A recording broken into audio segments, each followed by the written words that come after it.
సనత్ నగర్ నియోజకవర్గంలో మరి ప్రజలు బ్రహ్మరథం పట్టిరు, వారికి ప్రత్యేకంగా కృతజ్ఞతలు తెలియజేస్తా ఉన్నాను. దాంతోపాటు కార్యకర్తలు కానివ్వండి, మా కార్పొరేటర్లు, మా నాయకులు అందరూ ఇంటి మనిషిలాగా ప్రతి ఒక్కరు వాళ్ళే క్యాండిడేట్ లాగా కష్టపడి గెలిపించారు. వారందరికీ నేను మనస్ఫూర్తిగా కృతజ్ఞతలు తెలియజేస్తా ఉన్నాను. ఇక్కడ సంబంధ వర్గాలు, నీకు హరిజనులు, గిరిజనులు, మైనారిటీలు కానీ, మరి క్రిస్టియన్స్ కానివ్వండి, అదేవిధంగా సర్దార్జీలు కానివ్వండి, ఈరోజు ఉన్నత వర్గాలు కానివ్వండి, మధ్యతరగతి కుటుంబాలు, పేద వర్గాలు, అంటే ఇక్కడ స్లమ్ము లేకపోతే బస్తీలు లేకపోతే కాలనీలు, అపార్ట్మెంట్లు అని కాదు, అన్ని వర్గాల ప్రజలు కూడా మరి మంచి మెజారిటీ ఇచ్చి గెలిపించారు. వారికి నేను రుణపడి ఉంటా, వారికి కృతజ్ఞతలు తెలియజేస్తున్నా. ఏ విధంగా అయితే 4 సంవత్సరాలు కష్టపడ్డామో ఇప్పుడు కూడా అదే విధమైనటువంటి రెట్టింపు ఉత్సాహంతో కష్టపడి పనిచేస్తాం. సార్, ఇది కూటమిపై మీ అభిప్రాయం?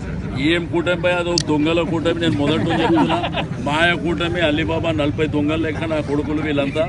నేను డే 1 నుంచి చెప్తున్నా, ఈ దొంగలకు కెప్టెన్ చంద్రబాబు నాయుడు, ఇక్కడ రాహుల్ గాంధీ, వీళ్ళు ఏం సాధించారని చెప్పేసి వీళ్ళ ముఖాలకు ఆయనేమో ఆడ రాష్ట్రంలో ముఖ్యమంత్రి ఉంటాడు, సిగ్గు లేకుండా ఇక్కడికి వచ్చి ప్రచారం చేసి నువ్వు ఆ రాష్ట్రంలో ఏం చేస్తున్నావు ఫస్ట్ పోయి చూసుకో, అది లేకుండా వచ్చి మన దగ్గర వ్యవస్థ ఉంది, డబ్బులు ఉన్నాయని డబ్బు మదంతో కోట్ల రూపాయలు గుమ్మరించి 500 కోట్ల పేపర్ యాడ్స్, టీవీ యాడ్స్, 500 కోట్ల రూపాయలు ఖర్చు పెట్టి విచ్చలవిడిగా ప్రజల్ని కొనాలని చూసినటువంటి సిగ్గులేని నాయకులారా, ఇంకనైనా బుద్ధి తెచ్చుకో.